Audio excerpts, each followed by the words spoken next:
No അവർ saints. ഇന്ന് വിശുദ്ധ Francis കരച്ചിയാലോനെ കുറിച്ച് ചിന്തിച്ചാലോ? പറയാൻ കുറച്ച് ബുദ്ധിമുട്ടുള്ള പേരാണല്ലേ.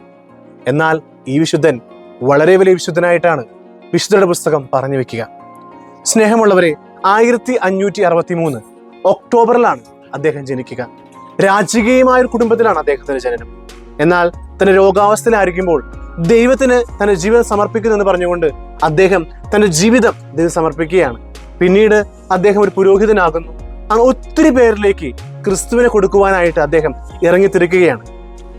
അങ്ങനെ ഒത്തിരി പേരിൽ ക്രിസ്തുവിനെ നൽകി 44-ാം വയസ്സിൽ ഇദ്ദേഹം ദൈവത്തിൽ നിദ്ര പ്രാപിച്ചു.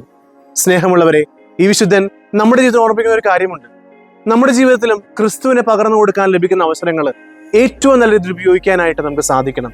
നാം എത്ര വലിയവരാണെങ്കിലും സ്നേഹമുള്ളവരെ, ദൈവം നൽകിയ ദാനമാണ് ഈ ജീവിതം എന്ന് മനസ്സിലാക്കിക്കൊണ്ട് തമ്പുരാന്റെ കൂടെ തമ്പുരാൻ നൽകിയ ജീവിതം മറ്റുള്ളവർ കൊടുക്കാനായിട്ട് നമുക്ക് സാധിക്കട്ടെ. മറ്റൊരു വിശുദ്ധനുമായി നാളെ കാണാം.